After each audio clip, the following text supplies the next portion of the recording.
इनका जो फोटो देख रहे हैं किनका फोटो है? प्रशांत किशोर जी का फोटो है। ठीक है, ये जो है नया पार्टी बनाए हैं जिसका नाम है जनसुराज पार्टी। जैसे सारा पार्टी है, राजद है, भाजपा है, लोजपा है, जदयू है, उसी तरह ये जो है जनसुराज पार्टी बनाए हैं। तो इनका कहना है कि जो हमारा जब इस बार जो है सबको देखे, आप लोग 15 साल लालू जी को भी देखे, 20 साल नीतीश जी भी देखे, एक मौका हमको दीजिए बिहार में, एक मौका हमको दीजिए बिहार में, तो बिहार का जो है दशा और दिशा दोनों सुधार देंगे हम। तो इनका कहना है कि जनसुराज आएगा तो 5 चीज हो जाएगा।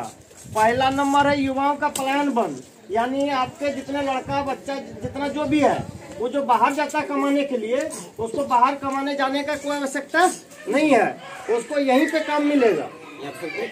हाँ, यहीं पे जैसे फैक्ट्री खुलेगा या रोजगार के लिए आपको हर तरह का सुविधा दिया जाएगा, जिससे कि रोजगार करके महीना का 10-15 हजार वो घर में ही बचा ले, तो उसको दिल्ली, बम्बई या ढाका कहीं जाने का आवश्यकता नहीं है, गुजरात जाने की आवश्यकता नहीं है। दूसरा चीज इनका कहना है कि बुजुर्गों का, यानी जो इन लोगों को पेंशन मिलता है अभी, बुजुर्ग को, विकलांग को, विधवा को, जो भी महिला सबको जो पेंशन मिलता है, अभी पेंशन कितना मिलता है? 400 में उसका गुजारा होगा? नहीं होगा। तो इनका कहना है कि अगर हमारा जैसे जनसुराज का अगर सरकार बनता है बिहार में, तो हम वो जो पेंशन जो है 400 से बढ़ा के 2000 रुपये पेंशन कर देंगे।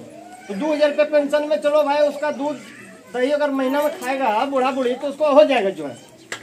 तीसरा चीज इनका कहना है कि महिलाओं को सस्ता ऋण, यानी आप लोग जो ग्रुप लोन लेते हैं ना आप लोग, ग्रुप लोन में कितना है कि आप लोग को अभी 1% तो बैंक में जमा होता है, 1% वो दलाल, जितना बैंक कैशियर फलना देखना, जितना जो दलाल खाता है, 2% महीनवारी, यानी 2% महीना का अगर जो है 2% महीना का अगर हुआ तो 12 महीना में कितना हुआ? 12 में 24%। इनका कहना है कि हमारा सरकार बनेगा तो आपको जितना 1 लाख 2 लाख जो भी महिला को लोन चाहिए तो हम 4% सालाना पर देंगे, यानी साल भर में 1 लाख में मात्र 4000 रुपया ही आपको सूद भरना है।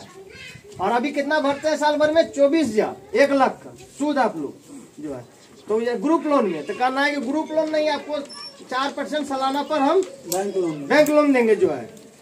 तो उसके बाद इनका है चौथा चीज है बच्चा सबका, यानी जितना जो देख रहे छोटे छोटे बच्चा 1 साल से 15 साल तक को, उसको कहना है कि हर ब्लॉक में जो है हम स्कूल खोलेंगे, विश्व स्तरीय शिक्षा हम देंगे।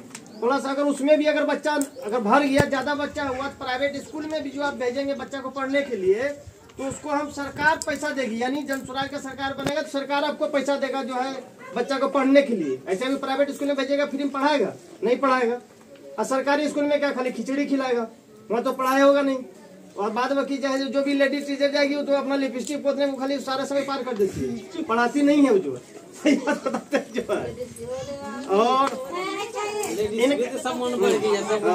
इनका पांचवा चीज कहना है कि किसान सब, यानी आपका खेत जितना होगा 5 कट्ठा 10 कट्ठा, तो हम खेती को जो है मनरेगा से जोड़ेंगे। खेती को मनरेगा जोड़ेंगे। खेती में सबसे महंगा चीज क्या है? मजदूरी। तो खेती में जब मजदूरी महंगा है तो मान लीजिए अगर मनरेगा से जुड़ गया तो खेत में, अपना खेत में लेबर चाहे तो आप दूसरा लेबर लगाइए या स्वयं खटिए, तो आपको लेबर का पैसा जो है वो खाता में चला आएगा। ऐसे अभी अपना खेत में खटते हैं तो पैसा आता है नहीं ना। अगर मनरेगा जुड़ जाएगा तो आप अपनों खेत में खटिएगा तो आपको मनरेगा से आपको पैसा आ जाएगा। जो भी यानी जो भी फसल जो है तरह तरह फसल लगाइएगा। अभी तो 2 ही फसल होता है, धान और गेहूं, और भी दोनों पे सरकार का अति है। सरकार जैसे जितना बोलेगा 20 रुपया लेंगे तो 20 रुपया ज्यादा बिकेगा नहीं आपका। और अगर जो है और दूसरा फसल लगाइएगा तो मनमाना दाम पे बेच पाइएगा। जैसे साग सब्जी या कोई भी चीज लगाते हैं तो मनमाना दाम पे बेच पाते हैं। तो इनका कहना है कि हम जो है खेती किसानी को जो है मनरेगा जोड़ देंगे, यानी खेती में जो सबसे महंगा चीज है मजदूरी, वो आपको मिल जाएगा।